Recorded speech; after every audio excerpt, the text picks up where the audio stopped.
బాలీవుడ్ బాద్‌షా షారుఖ్ ఖాన్ తాజాగా నటించిన cinema 'donkey'. ఎట్టకేలకు ఈ మూవీ గురువారం అంటే డిసెంబర్ 21న విడుదలయ్యింది. ఈ నేపథ్యంలో 'డంకీ' ట్విట్టర్ రివ్యూపై ఓ లుక్కేద్దాం. Bollywood star hero Shahrukh Khan latest movie 'Dunki'. అగ్ర దర్శకుడు రాజకుమారి హిరాని తెరకెక్కించిన 'డంకీ' సినిమాపై భారీ అంచనాలు నెలకొన్నాయి. Jio studios, red chillies entertainment, Rajkumar Hirani presentation బ్యానర్లపై నిర్మించిన ఈ సినిమా ప్రభాస్ సలార్కు ఒక రోజు ముందు అంటే డిసెంబర్ 21న విడుదలయ్యింది.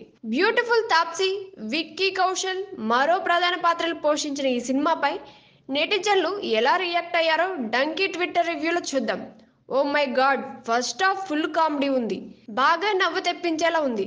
సెకండ్ హాఫ్ ఎంత ఎమోషనల్గా ఉంటుందో ఇంటర్వెల్లో చెబుతుంది. ఇది Hirani magic. Shahrukh Khan just wow అని ఓ నెటిజన్ రాసుకొచ్చారు. 'డంకీ' ఒకటి బ్లాక్ బస్టర్ కాదు, మెగా బ్లాక్ బస్టర్ మూవీ.